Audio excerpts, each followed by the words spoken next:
to Extension Explorers. My name is April Martin, and I'm the Extension Agent Family Consumer Sciences in DeKalb County, Tennessee.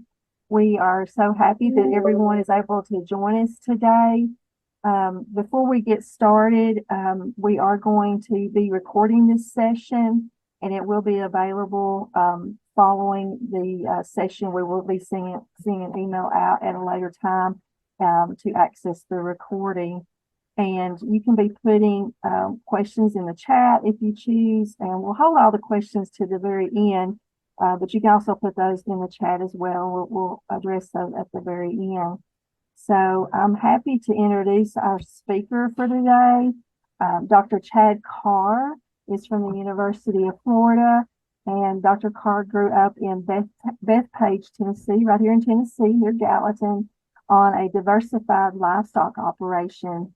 He received his BS and MS at Oklahoma State University and a PhD at the University of Missouri. As professor in the Department of Animal Sciences at the University of Florida, he provides training on food safety for meat and poultry processors, meat and livestock evaluation to youth, niche marketing strategies to producers and processors, and meat quality to Florida's extensive food service industries. He's taught more than 2,500 Gators, primarily in 5 undergraduate classes while employed at the University of Florida. And he has an applied meat science research program, mentors graduate students, and coordinates the intercollegiate judging programs for meat and livestock. He serves as the faculty oversight for the University of Florida Meat Laboratory and Swine Barn. And he is a former director for the American Meat Science Association and former president of the Intercollegiate Meat Coaches Association. Over 50,000 consumers worldwide have taken his consumer meat education class, which is called The Meat We Eat, as a massive open online course via the Coursera platform. Chad and his wife, Kathy, and daughters, Ella and Rose, live in Micanopy, Florida. And with that, we're going to welcome Dr. Chad Carr from the University of Florida to talk to us about meat processing. Welcome, Dr. Carr. Thank you, ma'am. Thank you, man. Well, I told the ladies when I first got on here, if my internet spits up, myself and my colleague, we are at Mother Publix here and putting on a HACCP training, and I've kind of scooted out here to facilitate this webinar here, and hopefully my phone will hold out. But so kind of what we're going to do here is at the end, we're going to talk some about some boots on the ground stuff. If somebody wanted to make some jerky at the house, or if somebody wanted to buy a belly and make some of their own bacon, we can talk about that stuff. But I kind of thought what we just talk about here for the first little bit are some ingredients which are really key to processing, and kind of think a little bit about maybe a little terminology that might be familiar or might not be. And so that's kind of what we're going to hit on. If any time in here you all have some questions, you can feel free to write them in the chat. If there's something that's super burning, just pipe in here and talk. It's fine. That's fine with me. So if my thing's going to hit the button. Oh, there we go. So from a processing standpoint, maybe this is something sometimes that can kind of help you grasp your mind around it. So when I was on the board of directors for our professional organization, we came up with this lexicon. And that's, I don't know, the thought is that if we had this lexicon, it would be something that the folks truly in the medical community could utilize when they talked about these big, meat in the diet and all some of those challenges. Because if you think about it, right, whether we're discussing, somebody that eats, I don't know, 3 ounces of fresh pork a day as compared to somebody that eats, 1.5 pounds of cooked bacon a day, that's really not comparing apples to apples, right? And so what we did, we kind of came up with this method to account for processing or levels of processing. So some of this kind of sounds goofy, but if you'll just lay with me, if you think about those things that have been minimally processed, this is kind of what we came up with. And this will kind of lead into some of the discussion, I think, when we talk about further processed products, is that if we have meat, right?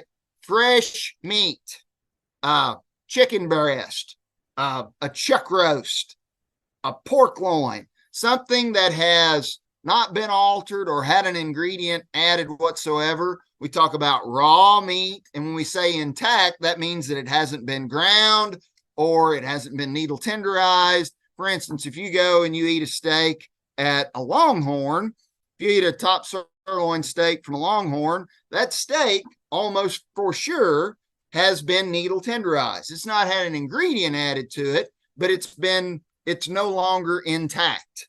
Okay. So once we take that whole muscle and we grind it, or if we needle tenderize it, then we've changed the properties of it. We got a different food safety protocol, right? And there's a little greater level of risk as it associates with relative risk there.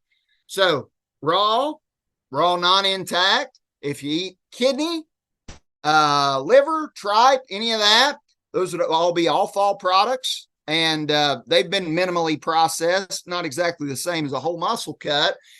And then one thing, some of you might be familiar with the idea that was kind of, I don't know, it's truly slander, right?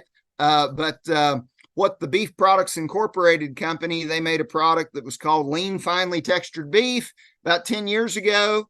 That product was slanderously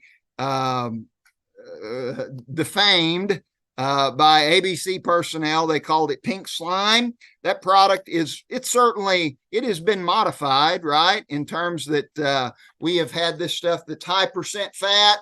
We've heated up that fat. The lean goes this way. It gets spun off, and then it gets an antimicrobial treatment. It's an ammoniated gas treatment, but it's not exactly the same as ground beef that we would merchandise from the trim that we would make from fabricating a beef carcass. So that's kind of minimally processed stuff. All right.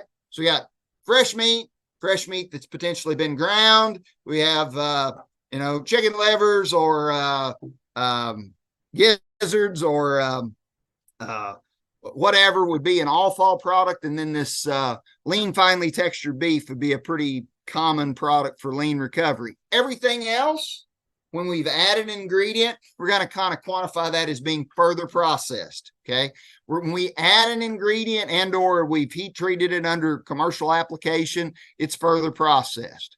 So now, at kind of a 50,000 foot level, and I know this might sound goofy, but what we do in terms of the idea as to how we're going to make a bone-in ham, a bone-in, high-valued Christmas ham as compared to making a hot dog, it's really not that different, honestly. Darn sure the idea of making a boneless ham where we're going to put pieces back together as compared to a hot dog, it's not that different. But it's driven upon the ingredients that we utilize, okay? And so the core ingredients that we will utilize, those which are fundamental to the chemistry of the product that we're going to make, we're going to talk about those being functional ingredients. And those core functional ingredients that we have in any further processed product, at the top, and the most important one, is salt. All right? Salt, we often use sodium tripolyphosphate. Okay? Salt and phosphate and nitrite, sodium nitrite or potassium nitrite, those three ingredients are absolutely fundamental to making any kind of further processed product that we're going to make. Pretty much anything else is something that we would include relative to its sensory properties. Okay. Now, salt certainly has sensory properties all its own, right? But it takes a core given amount to help facilitate if we're going to take this product apart and grind it, and we add mechanical agitation and salt, we're going to extract these proteins, and then we're going to take and put this in the stuffer and we're going to make a hot dog. We're going to make some kind of emulsified sausage. We're going to make a boneless ham. That salt, phosphate, and nitrite are functional ingredients, okay, that drive the integrity of making that product what it is. If we're making breakfast sausage, the sage and whatever else we got in there, those would be sensory ingredients, and salt that we would have when we're going to make a boneless ham, or pardon me, sugar that we would have when we would make a boneless ham would largely be a sensory ingredient. So that's kind of a differentiation there. We'll think about those core ingredients as we go.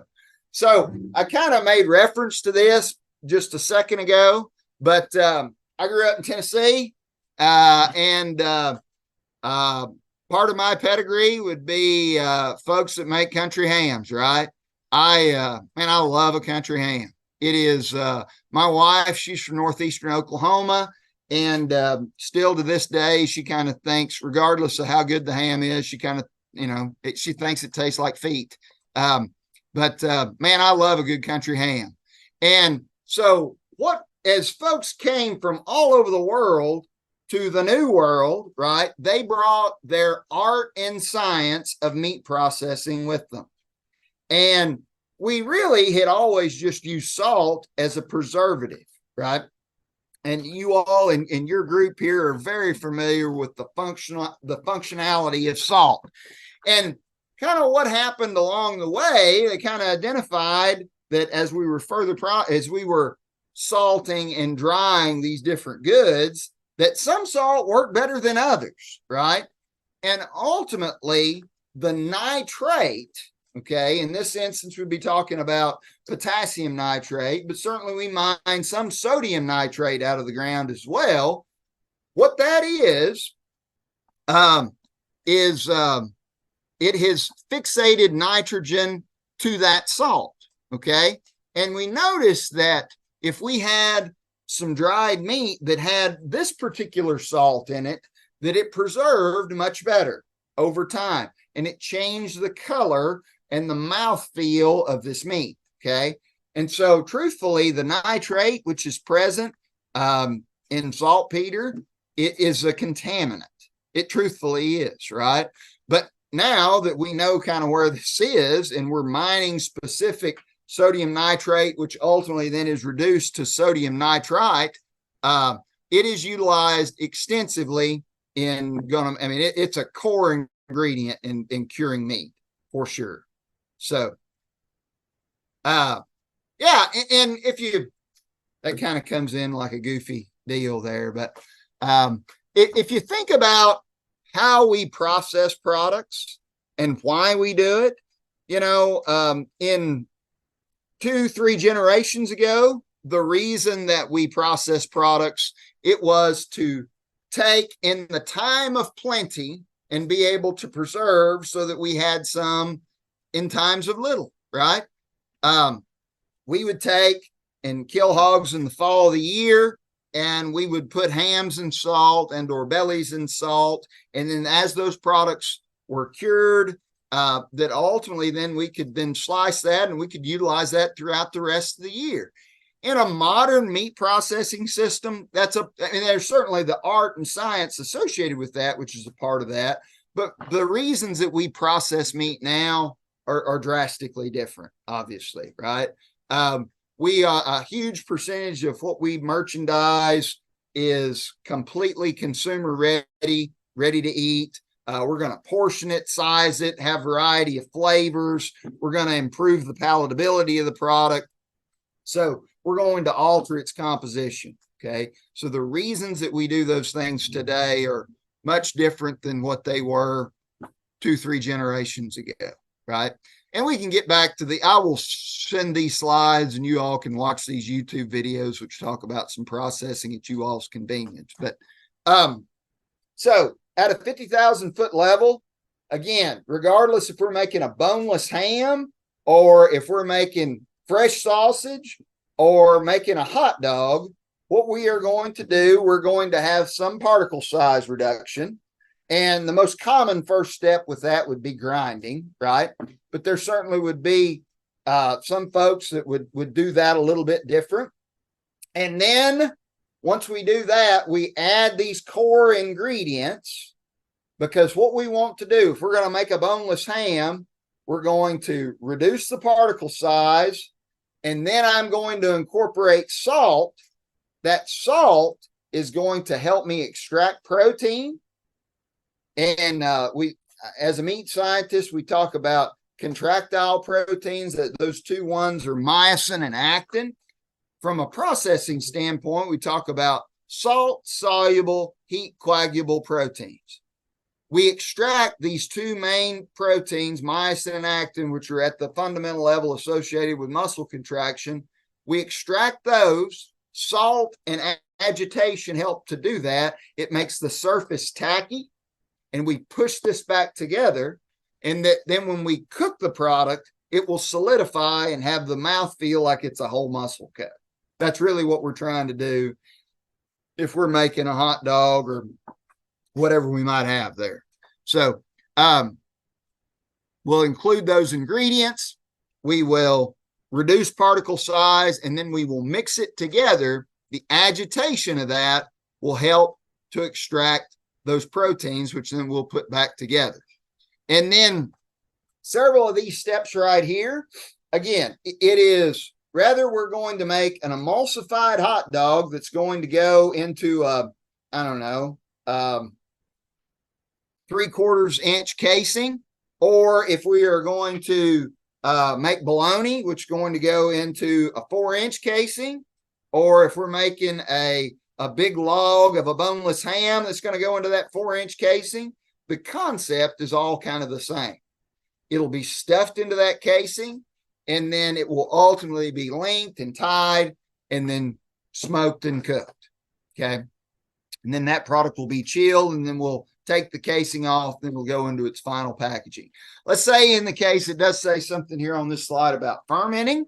If we're going to make a salami or a summer sausage, that would be the one instance in which sugar would potentially be recognized as a functional ingredient. We would have to have enough sucrose or dextrose added into this product so that once we get it to the point so we allow our lactic acid starter culture or bacteria to make some lactate, we would have to have enough substrate there for that bacteria to consume, to drive the pH down, and to ultimately result in the flavor profile that we're going to have with a salami or a summer sausage or something like that.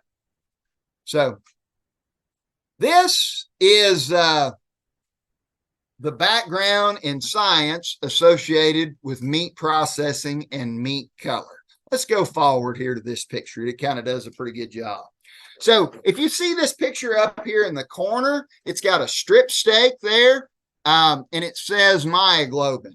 I've probably for 12 years intended to change this slide because that's not truly 100% right. It is, all of it is myoglobin, okay? Myoglobin is the protein that is associated with the how oxygen is transported within our muscles. That's what happens while we are up and rolling, right? It would be a first cousin to hemoglobin. If we think about what hemoglobin does, it transports oxygen within our blood. Myoglobin, it transports and facilitates oxygen metabolism within muscles, okay? So in a postmortem system, this myoglobin is what gives me its color regardless, okay? Whether it's fresh meat or it's further processed meat. So the reason I said that this picture is wrong is that it is myoglobin, but it's all myoglobin. This specifically is deoxymyoglobin, okay? That's what, if we go to Sam's and we buy a ribeye roll and we cut a steak off that baby and we turn it over, it's going to look purple like that, right? It's almost kind of analogous to when you say, well, if you look at a vein, and that vein, if you look through your skin, right, it kind of looks just a little bit blue. It's kind of the same idea, right? That blood might not be fully oxygenated. This muscle here is certainly not bound to oxygen, just as soon as we turn that steak over. Okay. And so that would be deoxymyoglobin. If I take that and I expose it to the air, that goes from being purple, it will oxygenate. Okay. It will oxygenate, it will bind oxygen, and then that color blooms. Okay. And at that point, it is, we have this 6 ligand here, and it binds oxygen, and it oxygenates, and it looks pretty and bright. Okay. If we look at this picture down here where it's became brown, what has happened here is that oxygen from a fresh meat perspective is both our friend and enemy. Okay. So this purple steak up here is not going to look bright and pretty until it's been exposed to oxygen. Okay. If we buy a 10-pound chub of ground beef, if we look at it in this vacuum sealed chub, it's going to look purple, right? But then we fluff grind it and we take one pound packages off the end of it. It's going to look oxygenated because it is oxygenated, right? But if we have that ground, and it will have to do that, it'll have to continue to be exposed to oxygen to maintain that color. Okay. If you go to the retail market and you buy a steak, fresh pork sausage, whatever, it will be oxygenated if it's presented there in a styrofoam tray with PVC overwrap. Okay. But what happens with time is it continues to be exposed to oxygen, and along with some spoilage microbial growth, what will happen is that this color, which is oxygenated oxymyoglobin, with time, it will start to oxidize, right? And that iron state changes from ferrous to ferric, right? And at that time, it becomes brown. Okay. Now, what we do in meat processing, when we add sodium nitrite or potassium nitrite, is that either when the meat is at either deoxymyoglobin or oxymyoglobin, and we add sodium nitrite, what happens at that point? That makes nitric oxide myoglobin. Meat can be bright pink and it can be looking great, but we add that nitrite, it will turn it brown. Okay. And that's nitric oxide myoglobin. But when we cook that, it changes what goes on with this meat. And it goes from being reddish pink to then it becomes a cured meat color. Okay. And it fixates that color. All right. And that's a stable color. It changes the mouthfeel and the flavor of the product dramatically.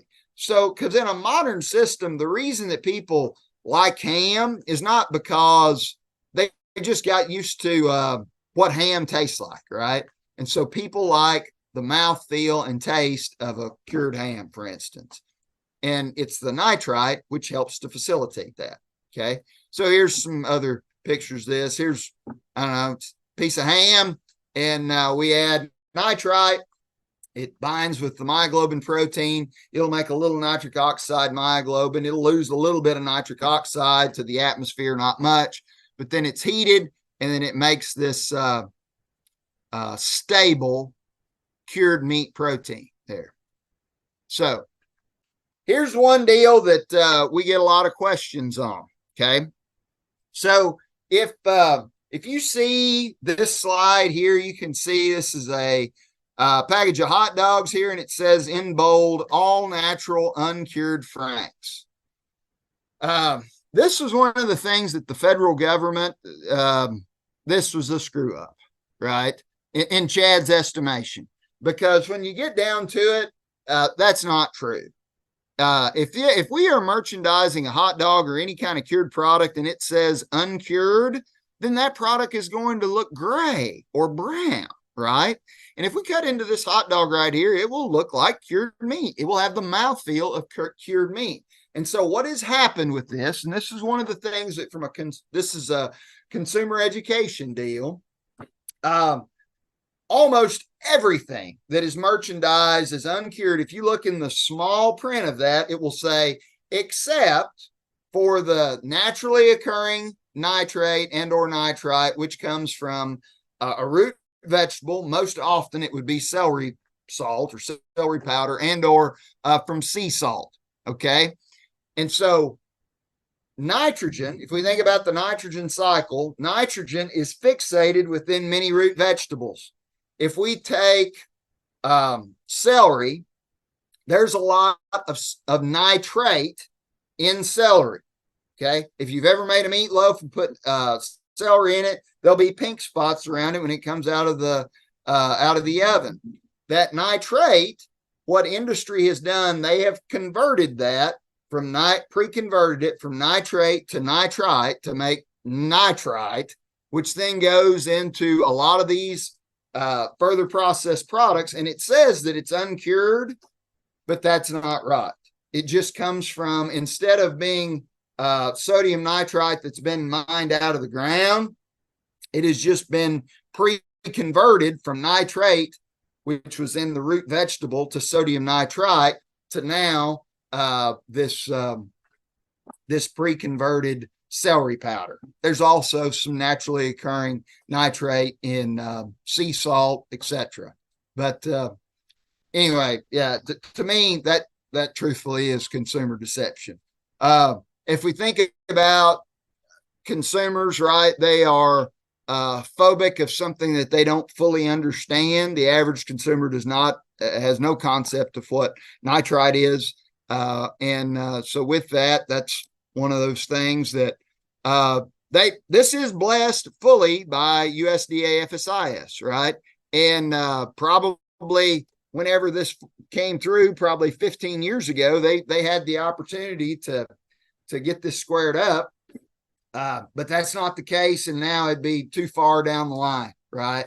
So that's a beast that the government has created. But anyway, that's what that is. So if it says uncured, and then you look at that fine print, yeah, it's just been done with celery powder, right? Okay. I probably have this a little bit out of order, but that's okay. So what questions do we have here?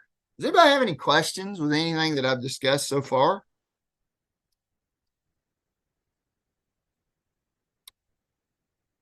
Okay. Well, I will slip through this slide and we'll just talk about some ingredients here and kind of how some of this stuff works. So at our shop, we have a fully inspected FSIS facility. We slaughter hogs, cattle, and sheep. And then we make some further processed products. Most of it's fresh or frozen, but we do have some further processed stuff. So the ingredients that we're going to put in fresh sausage, we're going to have salt. And in a fresh product, truthfully, we do want to have a little bit of protein extraction, but that's really not our goal, right? When I think about the best breakfast sausage that I'm going to have, and I put that on that biscuit, I want as that biscuit crumbles, right? I don't want that sausage to be tough. So there's some folks, we don't do this at the meat lab, but there's some folks that when they blend in and they're making breakfast sausage, they'll have everything in their blend except they'll put salt in at the end to hopefully not extract that much protein, right? But everything else here, we're going to have salt added, no problem. A bratwurst, what makes a bratwurst taste like a bratwurst? It's the onion and the mace. What makes this Italian sausage taste like an Italian sausage? It's fennel. What makes awesome Tennessee breakfast sausage taste like awesome Tennessee breakfast sausage? Sage. One thing that is not real prevalent in the volunteer state is this product right here. We make a smoked sausage at our meat lab, and that product is, you see the ingredients right there. We never put any beef on it, but it is on the label as an option, right? So it would have our ingredients, and then it includes nitrite and some erythorbate. And erythorbate, it's a cure accelerant, but the thing that it really does there is that with that nitrite, it is, and it says here that it's not fully cooked. If you've ever purchased like, I don't know, an Eckrich Farm kielbasa, or my favorite of this kind of sausage would be Conecuh sausage. They're an outfit out of Conecuh, Alabama. There's not a lot of that. I didn't grow up eating that in Tennessee. I didn't. I did grow up eating smoked sack sausage, and that's a product that is pretty challenging to make under federal inspection, because if we take and we kind of get this product cold smoked just a little bit, right, it's going to warm up just a little bit. And so to make that under federal inspection without having nitrite in it is tough. You got to have a lot of salt in it to serve as an antimicrobial. And honestly, it's the sack sausage that I grew up eating. It would be tough to make it under federal inspection without adding a whole lot of salt to it, and that might kind of ruin the flavor profile of it, truthfully. But there's our ingredients for fresh sausage. If we're making bacon, it's going to have. So the ingredients that we're going to have for making, with this would be an immersed, we're going to take these bellies or ham pieces, and it will be injected with our cure, and then it will go in an immersion cover pickle. Okay. And it would have salt, sodium tripolyphosphate, sugar, erythorbate. That just accelerates that cure process, and it makes it it's going to look better and be more even, and will actually make less nitrosamines if we cook this bacon at a high temperature. And sodium nitrite and salt collectively are what are truthfully curing this product. So, oh, we got something coming in the chat. So what ingredients are used as fillers? Excellent.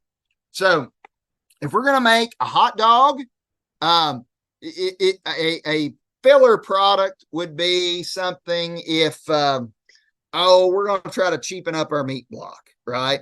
So if we're going to use some more corn syrup solids, if we are, it's not a filler exactly, but if I want to make the cheapest hot dog possible, I'm going to include some mechanically separated chicken. It is a byproduct of the chicken processing business. We take those frames, they go through a press, and we make mechanically separated chicken. It's completely wholesome and safe. It's got a little more calcium in it, right? But I wouldn't call that a filler per se, but that's what it'd be. Anything that is made under federal inspection, it must be listed on the label as to what it is in order of predominance. But if you buy, those 99 cents a pound Bar S hot dog, I'll guarantee you the first ingredient is going to be mechanically separated chicken. And that's okay. It makes a safe, wholesome product. It's just going to have a drastically different mouthfeel as compared to a beef and pork hot dog, truthfully. Nothing wrong with its safety or wholesomeness. It's just going to have a different mouthfeel and quality all the way around. Number next. What are we doing? There we go. There we go. That would be an example. I don't know if you call it a filler exactly, but it's certainly a lower valued product. That mechanically separated chicken as compared to, here's a high valued, I think this is a Nathan's Frank down here. The ingredients that we've got here, sorbitol would be something that we would use if we're going to put hot dogs on a roller grill, because if you think about that sugar, right? If you have that sugar and it's on this roller grill, it'll really char those hot dogs, right? And sorbitol works against that. They can stay on that roller grill a longer time and they won't get charred looking, and they'll be okay. Sodium lactate and sodium diacetate are two ingredients which are utilized in processed meat extensively, exclusively as an antimicrobial. They have a synergistic effect. And if you've ever think about, if you said, when you're pregnant, don't eat a cold meat sandwich. If you go to Subway, do not get the cold cut combo there when you're pregnant. And the reason for that is Listeria monocytogenes is a pathogen that can occur in a processing plant and can survive cold temperatures. And it's a post-cooking, post-processing cross-contamination issue. We put sodium lactate and sodium diacetate in there to serve as a post-processing inhibitor against Listeria monocytogenes. That's why we do that. So, and this is just a picture here talking about how we're going to make a hot dog, right? This is what we have done when we and it's not a true oil and water emulsion, right? What we make a hot dog with, but we're going to chop this stuff fine and make a batter so that when it then goes into this casing, ultimately that this protein that we have chopped and cut, it's going to encapsulate the fat. And then when we cook that baby, it's going to have a mouthfeel. It's like a whole muscle, right? So that's what we're doing when we make a hot dog, is that we have cut the protein so that it encapsulates the fat and does that. Here's some stuff right here from Publix, right where I'm at live and loud here. So if we make a fully cooked roast beef, that product has not had nitrite added. Most turkey breast has not had nitrite added. Okay. The only difference between making a whole muscle roast beef like this as compared to pastrami would be that pastrami, it would have nitrite added, right? It is a cured product.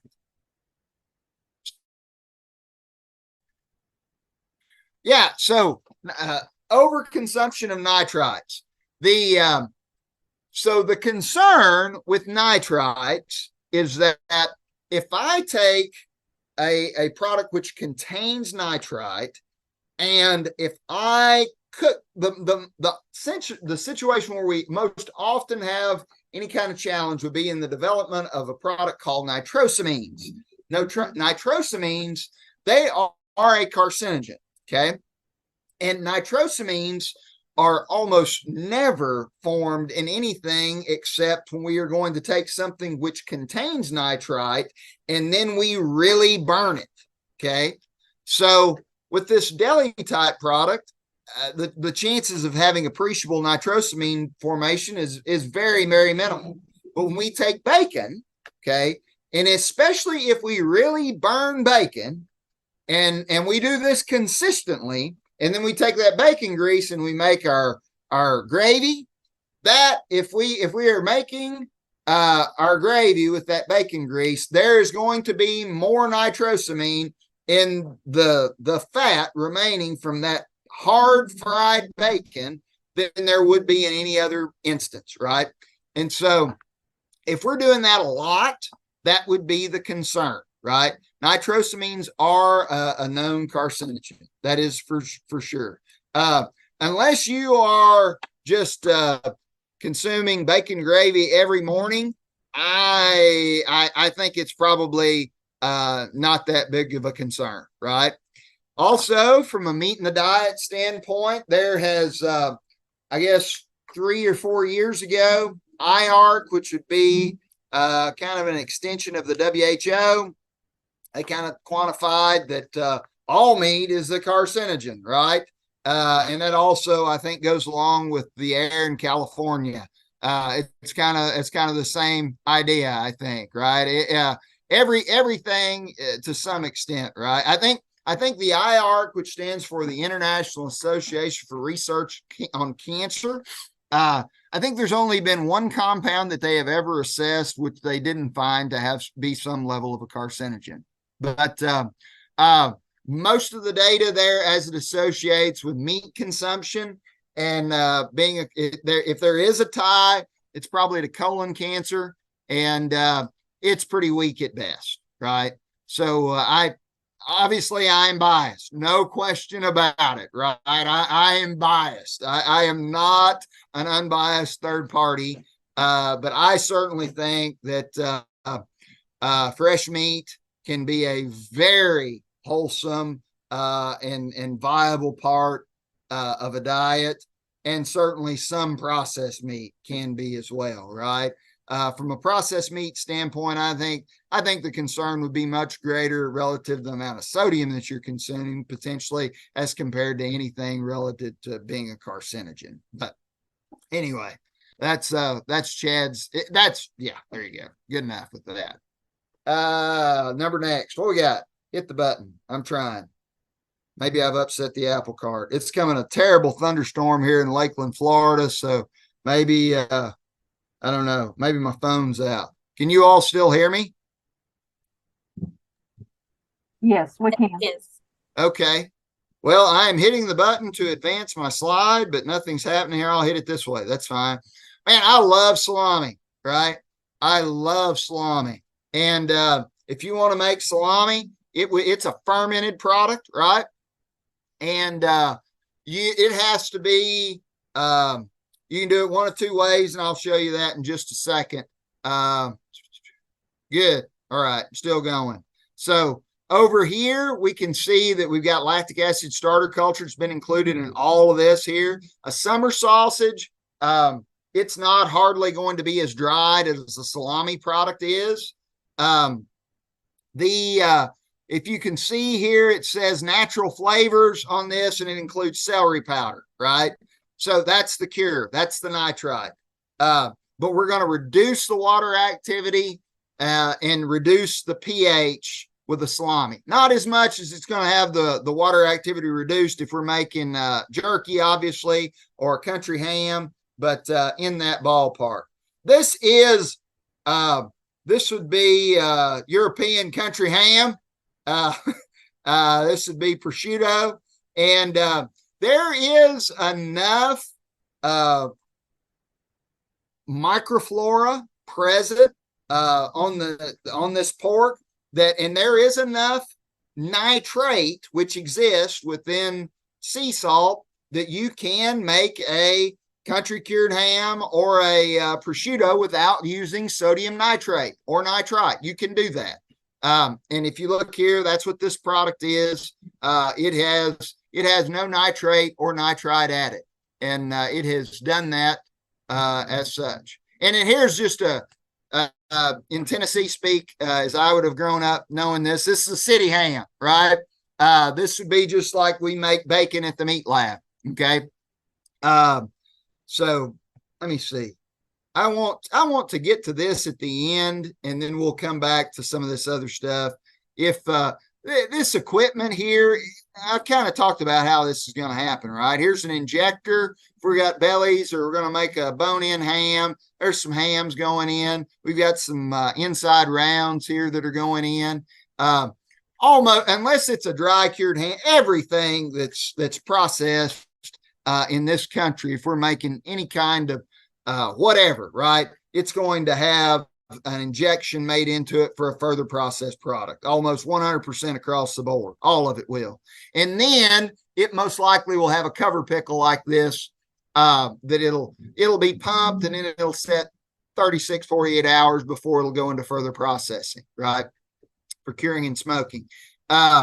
This is a pretty antiquated macerator here, but what we're doing there, if we're going to make chicken nuggets, for instance, we could take chunks of chicken breast and go through this macerator and come out the other side. We've already included our salt, and it's going to help us to put it back together. And then here would be a tumbler. We're going to put this stuff back together, and we'll stuff it in a tube and go the other way with it. So here's a grinder. Here we're going to make some hot dogs. Here we got a bowl chopper and blending stuff together. that equipment, that nobody's doing that at home, right? If we are doing something at home, right? This is, if you want to process deer sausage at your house, this is not much different than what you're going to do, right? Over here, I think this is, it looks big, but I think this holds about 5 pounds. And you can buy that for $250, easy, right? This VMAG stuffer right here, it costs $40,000. And that's not a very big stuffer, truthfully. So if you want to do something at the house, that's what you can do. Now, I've made a link to this here, and this is an extension document from the folks at Mizzou, and it goes through and it talks about what we're going to do if we want to make a dry cured belly, right? We are going to add salt, sugar, and probably some nitrite, right? We can purchase nitrite straight off the internet, no problem, right? And Preg powder or pink salt or curing salt, however you'd like to think about that. But you can do it like that. That's how most people would make bacon at home. And then you can take this slab of bacon after probably about, I don't know, 10 days. It takes about a week for that nitrate to penetrate an inch or so. That's about how long it takes. So if we're going to make a country ham, it's going to have to be in cure a longer period of time, right? But then everybody's going to smoke that bacon. So you can have a setup in your smoker to do that, and that product will come, you'll temp it to come out probably about 140, something like that. You wouldn't want it much past that, because then you could, but if you go much past that, then it'll be too done for bacon, and then you can slice it however you want to, right? This is lots of folks have interest in making jerky at home, and truthfully, this is chasing a rabbit just a little bit. The federal government, in my estimation, has made some further processed products in terms of accountability of them. It's made it kind of challenging, right? We don't have very many. If we do a reasonable job of further processing jerky in a commercial system, we're not seeing many instances of sickness. We're not. Now, the at-home jerky maker, you need to be cognizant of reducing the water activity. In this instance, it needs to be less than 0.85. Meat as a whole, it is water activity of 1. Fresh meat has an water activity of 0.99. And so in your dehydrator, you're going to add salt, flavoring, and it needs to be dehydrated ultimately to a water activity of about 0.85 or lower. If you get lower than that, then it's going to increase in terms of safety even more. Okay. And if you want to have make some summer sausage at home, you can darn sure do that. Instead of purchasing lactic acid producing bacteria or starter culture, you're probably better off to use some kind of acid which has been encapsulated with fat and to include it there. And because if you buy most commercially made salamis or summer sausage, they have used lactic acid producing bacteria in the product, and they've allowed that to have degree hours to ferment. You can do something pretty similar to that at home, but you probably would just buy encapsulated lactic acid or encapsulated citric acid or gluconic acid. Any of those would have some fat that's been encapsulating it, so that you have that in the product. And then once as you're cooking it, you don't have to worry that much about fermenting, particularly like a summer sausage. As you're cooking it, right, that fat will melt, and then the acid will be produced throughout the product. It will drive the pH down, and then as it's cooked, it's going to reduce the water activity. So, and we've talked about several different things here, but we've had some awesome questions, and I'll address. They kind of told me just talk a little bit about processing, and so I've kind of done some of that. We've kind of had some consumer focused stuff. We've had some kind of do it yourself at the house stuff. I'll entertain whatever questions you all have. We can go whichever direction you want to go.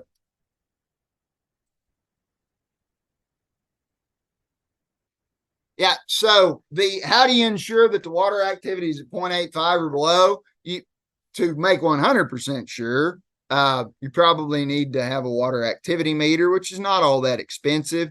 And then there's also kind of some rudimentary stuff. If you take and depending upon how thick those sheets are, if it's going to break pretty easy, then it's probably south of 0.85, right? If it's pretty brittle, it'll do okay, right?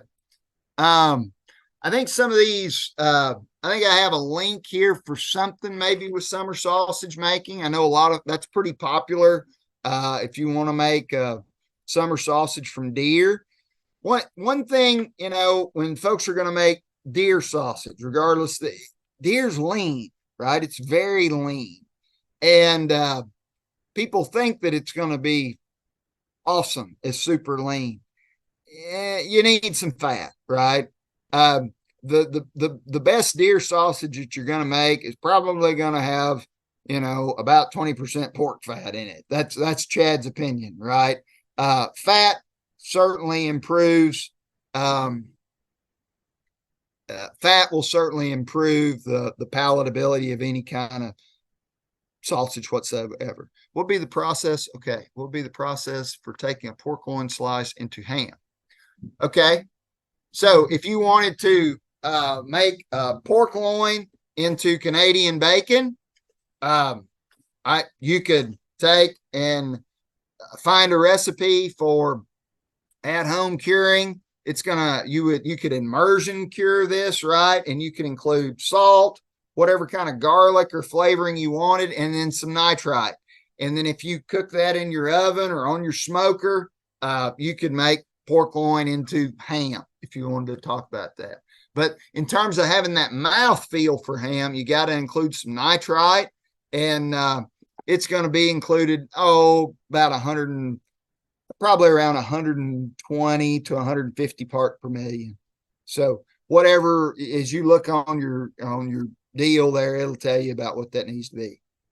Yeah, most jerky does not have cure. Most jerky does not have nitrite.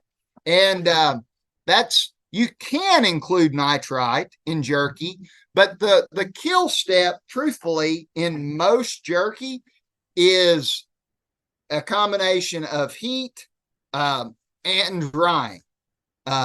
Most jerky, particularly a whole muscle jerky, will not include nitrite. Now, if you include nitrite, there's certainly more forgiveness there from a microbial soundness perspective. But that's not with the surface area and drying, as long as that product gets to less than 0.85, and a lot of it will get quite a bit less than that. It's safe. It's safe.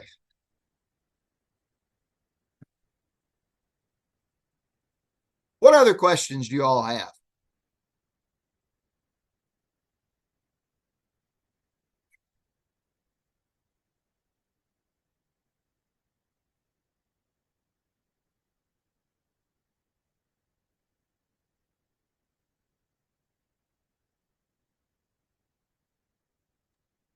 I think probably for a lot of us, it's something several of us have never done, or maybe if Sure.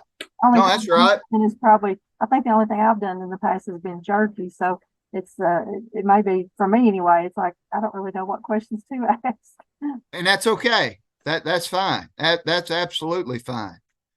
And then this is not further processing, but from my perspective, one of the things, and I teach the meat we eat, or I did. I have not taught in the past 18 months. We've hired a guy who teaches that class, but I taught it for, I don't know, I taught it 27 semesters, I think. and it's a straight consumer level class. And man, if somebody goes to Sam's or Costco, and man, there is money that can be saved there, right? Somebody goes to Sam's or Costco and they buy, I don't know, buy a strip loin and cut that strip loin into steaks. And if they do that, they're going to be at a substantially lower price point than they would be at going to Publix or Kroger's or Walmart, right? And then if you just take good heavy duty tinfoil and wrap that, right, as it's going to go into the freezer, oxygen is you all's enemy. And through what you all do, I know y'all talk about that a lot. And you can save some money, right? I mean, consumer can save money right there for sure. Process. Not really. No, the process of curing is pretty homogeneous, right? The amount that we're going to include, it's pretty well the same concept, regardless of what species we're talking about or what protein. Yeah, pretty comparable. Something that would differ would be how much fat it's got. So that's kind of what we were talking about earlier. If we're gonna make deer sausage, and if we're just straight deer, it's gonna be viciously lean. And the average consumer would be like, it's okay. But we add some pork fat and it makes it better. Or fat, whatever. Sure, if you saw the question from Rachel, any good reading material for homemade summer sausage? I'm sure there is. I'd just Google something. And yeah, you can make summer sausage at home for sure. Have a stuffer and stuff it into chubs and make some, make your blend as I mean, you can buy, I probably should have done a better job saying this. So if I wanted, whatever I wanted to do at home, I would, and we use AC leg seasoning. You can buy AC leg seasoning at Bass Pro, right? Or something like that, or Butcher Supply, something like that. Buy that and then include that fat encapsulated citric acid, for instance, and you can make good summer sausage like that. There's really, I can't say that I know of a text specifically. Yeah, so I linked to some like that Missouri Extension publication. It talks about making bacon at home. Truthfully, I can say we made a deal about some game products at our shop. There would be some old documents that different land grant extension institutions would have about making X product. So yes, there certainly are some extension publications out there on at-home jerky processing, at-home bacon processing. There are in Missouri and Kentucky, for instance, the Country Ham Project is huge.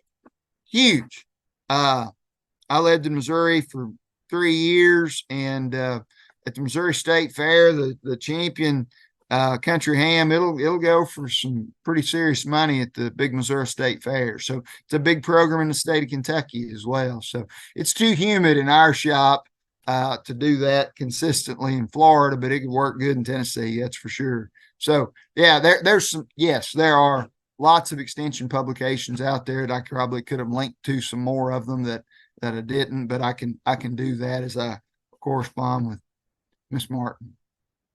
Yeah, I was going to say, Dr. Clark, if you would like, we will be we're recording this and we will be sending this out in an email if you need to go back and listen, and we will have some links. And yes, ma'am. You can email me those links. Are there any other questions? I think we've about reached the end of our time. Any other questions? Well, Dr. Carl, we want to thank you so much for joining us today in Extension Explorers.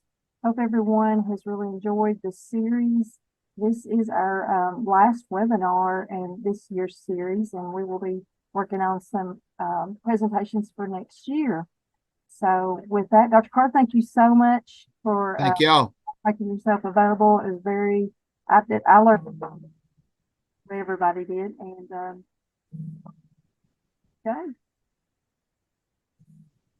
I will be getting those links to you all. Y'all have a good day.